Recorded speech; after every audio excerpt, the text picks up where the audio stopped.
قد خسر الذین قتلوا اولادہم سفہا بغیر علم، بے شک جن لوگوں نے اپنی اولاد کو قتل کیا بے وقوفی کی وجہ سے اور نادانی کی وجہ سے، وہ بہت نقصان میں رہے، دنیا اور آخرت میں تباہ ہوئے۔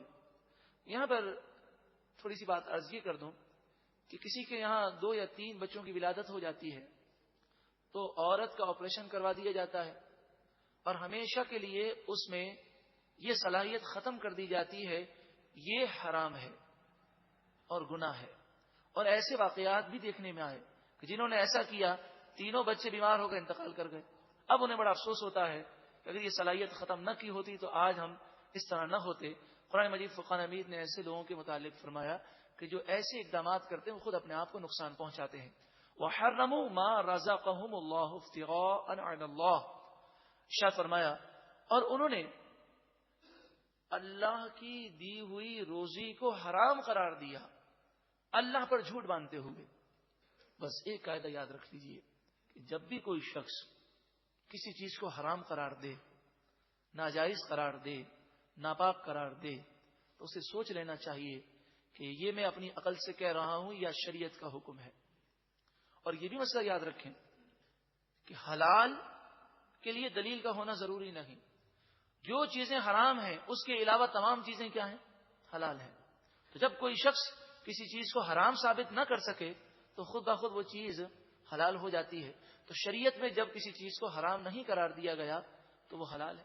اب میں نے وہی ایصال ثواب والی مثال پھر ریپیٹ کرتا ہوں کہ کھانا اللہ کے نام پر جانور ذبح کیا گیا، قرآن خوانی ہوئی، فاتحہ خوانی ہوئی، اللہ سے دعا مانگی گئی، اللہ کی بارگاہ میں یرز کیا گیا کہ مالک و مولا فلاں فلاں کو اس کا ثواب پہنچا، اس کو ایصال ثواب کہتے ہیں، عرف میں اسے نیاز کہتے ہیں، لنگر کہتے ہیں، اسے یہ کہتے ہیں بعض لوگ کہ ہم نے اپنے دادا کے نام کا کھانا پکایا۔ ان چیزوں سے یہ چیز حرام نہیں ہو جاتی، کوئی شریعت میں ایسی دلیل نہیں کہ جس سے کوئی اسے حرام قرار دے سکے۔ اب اگر کوئی اپنی طرف سے حرام قرار دیتا ہے تو وہ اللہ پر جھوٹ باندھتا ہے۔ اور پھر مجھے تو ان لوگوں پہ حیرت ہوتی ہے کہ وہ پریشان ہو جاتے ہیں۔ انہیں تو یہ جواب دینا چاہیے کہ اگر یہ حرام ہے تو ہمیں حلال کی دلیل دینے کی ضرورت نہیں، اگر تم حرام کہتے ہو تو تم ثابت کرو یہ حرام کیسے ہے۔ کوئی شریعت کی کوئی نص یا کوئی حدیث میں ایسا ذکر موجود نہیں ہے۔ اللہ تعالیٰ اپنی طرف سے ہمیں جائز چیزوں کو ناجائز کہنے سے، حلال چیزوں کو حرام کہنے سے اور پاک چیزوں کو ناپاک کہنے سے محفوظ فرمائے۔ قد ضلوا، بے شک وہ گمراہ ہو گئے، وما كانوا مہتدین، اور وہ ہدایت یافتہ نہ تھے۔ محترم پیارے بھائیوں، اس میں ہم نے یوں تو بے شمار باتیں سنی اور بے شمار باتیں الحمدللہ ہمیں سیکھنے کو ملی، لیکن شرح صدر کا ذکر تھا اور اس بات کا ذکر تھا کہ کچھ لوگ ایسے ہوتے ہیں کہ جن کا سینہ اتنا تنگ ہوتا ہے کہ شریعت پر چلنا انہیں اتنا مشکل لگتا ہے جیسے کہ آسمان پر چڑھنے کو کوئی کہے۔ اگر ہمارے لیے شریعت پر چلنا مشکل ہے تو سمجھ جائیے کہ ہمارا سینہ تنگ ہے۔ اللہ تعالیٰ دعا کے صدقے میں تقدیر کو بدل دیتا ہے۔ ہمیں یہ دعا کرنی چاہیے کہ اللہ تعالیٰ ہمارے سینے کو اسلام کے لیے کھول دے، اور سینہ کھل جائے اس کے لیے ضروری ہے کہ ہم قرآن کے نور سے منور ہوں۔ یہ قرآن پیاری کتاب ہے کہ جو قرآن کو سمجھتا ہے، قرآن پاک سے فیض لیتا ہے، تو قرآن سینے کی سختی کو، دل کی گندگی کو اور دل کے زنگ کو دور کر دیتا ہے۔ صحابہ کرام علیہم رضوان نے جب حضور کی خدمت میں عرض کیا وما جلاؤها یا رسول اللہ صلی اللہ علیہ وسلم، دل پر زنگ لگ جائے تو کیسے دور کریں؟